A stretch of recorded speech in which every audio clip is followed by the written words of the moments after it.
We're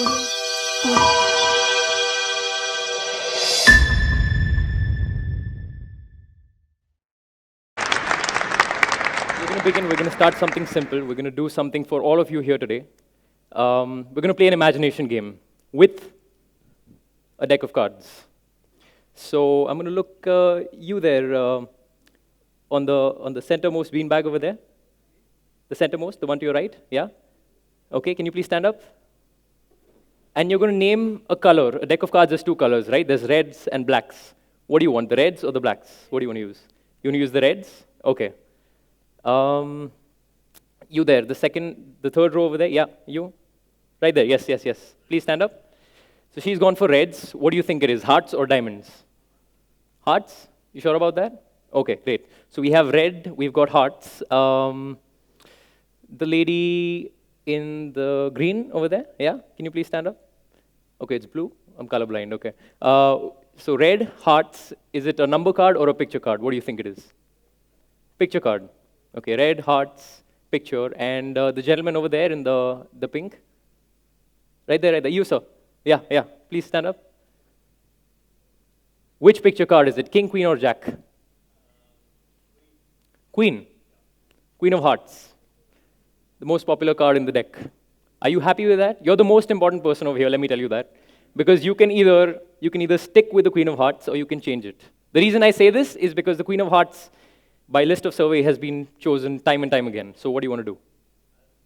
You'll stick with the Queen of Hearts. Perfect. You can sit down. All of you can sit down. Thank you so much. We have a deck of cards over here, and it's been in full view at all times. I haven't tampered with it or done anything to it. And I want you to see this. There's one card right at the end of this deck. And in fact, they all face one way. But there's one card that faces the other way. That's the one card I was talking about. And they all face one way. They all have a big cross on them. You could have picked any card. What was the card you picked? The Queen of Hearts. The Queen of Hearts. Right there. The only card in the deck. Thank you so much. So I've been performing since I was 15. I first came across magic on this show on AXN called Chris Angel. How many of you heard of him? Yeah? Mind Freak? I wanted to be Chris Angel as every impressionable 15-year-old would. And I even grew my hair. I slit my trousers. And to my parents, that was a bit of a mind freak right there. But I came upon something, an art form, that so very few of us will ever delve into in our lifetimes. I started performing magic, and I was the star everywhere I went, okay? So every time I had an opportunity and an impulse to perform, I was there and I performed. I got great reactions, attention from the ladies as well. And yeah, you know who you are. And after one point, I just got bored of it. It was good. I mean, the story gets better, trust me.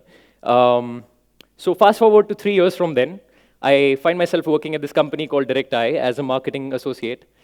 And unlike a lot of artists, I wouldn't say I frown upon a 9-to-5 job. I really look forward to it. And I thought this was the one thing that I have to do for the rest of my life. It's good, it's a nice use of time, and I'm learning things every day on the fly. But something happened with time. My role at work intensified, more projects keep getting tossed to me, and I decided that is this it? I mean, is this all I'm going to be doing for the rest of my life? So I took some time off on weekends, and I made a list of 100 things, 100 dreams. And if you haven't done this, it's about time you do. You'll be surprised by the number of ideas you're going to come up with. And a list of 100 things that I wanted to do in life. And one of them was playing the guitar. And I practiced a lot. I knew it even before I started magic, and I was good at it, but I couldn't sing very well. So, however strongly I wanted to perform, I feel the need to perform overshadowed the voice I never had, and the universe opened up a newer channel to me. So I'm with a few friends this one day at this bar, and this guy walks up to our table. He had a deck of cards just like that one, and he introduced himself. I knew where this was going. I haven't performed in about 3 years, and in those 5 to 10 minutes that we had to spend with this guy, everybody on our table was completely blown away. They were reacting uncontrollably, but not me. I was devastated. And I don't know how this emotion works. We need to study it closely. We'll probably do a TED Talk on it at some point. But there's something about seeing someone who's going for something that you've always wanted, that kind of haunts you, it kills you inside.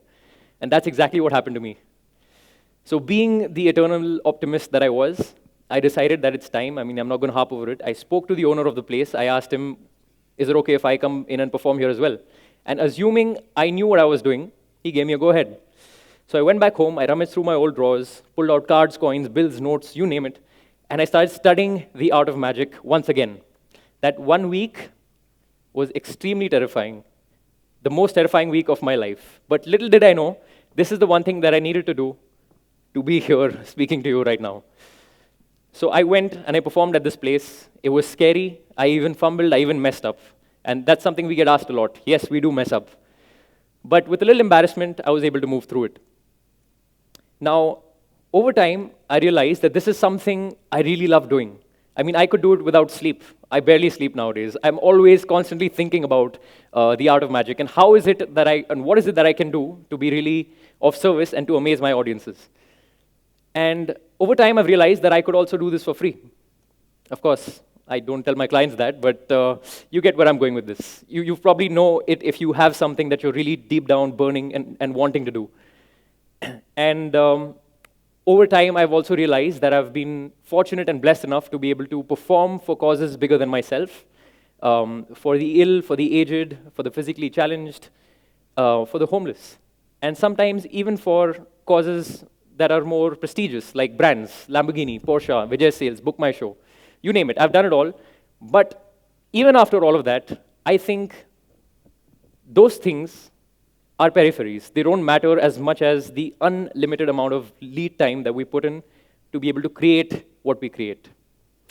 And over time, I've also realized that there are 5 things I do on a daily basis that kind of bind me and connect me to what it is that I want to do. These 5 things help me get connected to my purpose. And I'm going to share these with you. But before I do that, we're going to actually examine some of these objects. So you're going to come in closer. And can you hand these out to them and make sure they are what they are? Yeah? Really quick, just make sure these objects are regular. Make sure they're not tweaked in any way. Please don't break them. We can't do what we do otherwise. Yeah? I like the way you're looking at that toothbrush. I've just used it twice to brush my teeth. Okay, can we take them back right now? Is that okay? Thank you so much, Doc. All right, perfect. So every morning I wake up, I remind myself of what it is that I want to do. What is it that really brings me my joy, my happiness, in terms of coming up with my perspectives and my constructs on life. And I, in fact, written them down on a piece of paper like this one. I'm going to show this to you right here. And if you really want to, or if you're intrigued to read it, you can come up on stage after we get done to be able to read this. I'm going to leave this here. And every morning I wake up,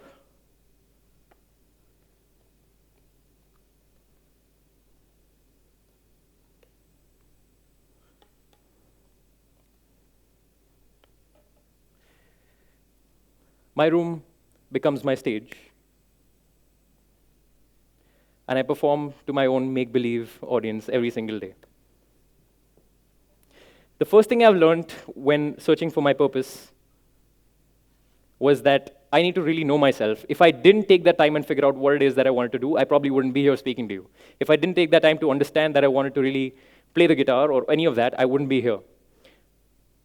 So the first thing, and the questions, I believe the questions we need to ask ourselves at the end of the day are, what is it that we would do if the very thing that we want to do is available to us right here, right now? What is it that we would do if our purpose was something we'd already found? How would we feel? How would you feel if that idea worth affecting millions were yours? How would that make you feel?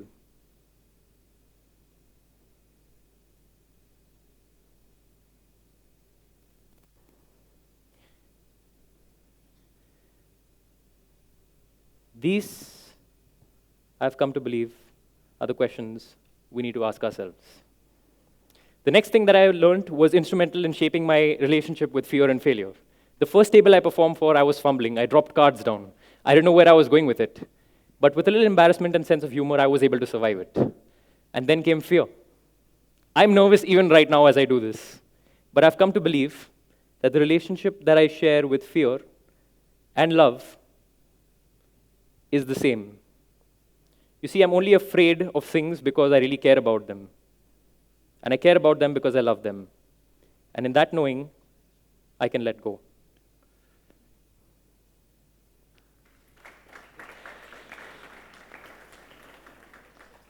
The next thing that I learned was to really show up. You see, you're going to have opportunity knock more than once. And anybody who said it only knocks once was probably not listening the second time. So let's be abundant in our thinking right now. But when it does knock, it's your responsibility to be able to collaborate with it and to be able to heed its call. So make the most of the opportunities that you have. What I then learned was that no matter how well accomplished I think I might be in my head, I'm never going to let what I do get to it in the first place.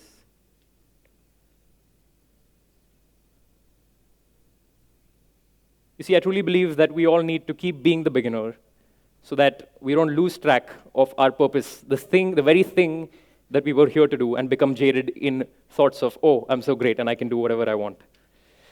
And the last thing that I want to tell you and share with you, and if there's anything that you should take away from this talk, this is probably it.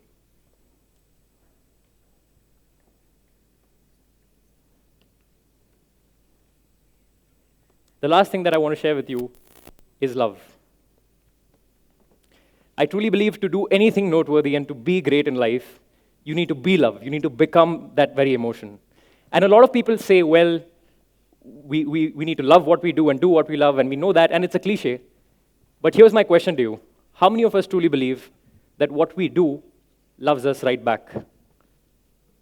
These are the questions I believe that we should ask ourselves on a daily basis. I ask myself this question every day, and I love the art of magic, and I truly believe it loves me back. It's brought me more than a few more shows, a few standing ovations, some applause, some prestigious opportunities.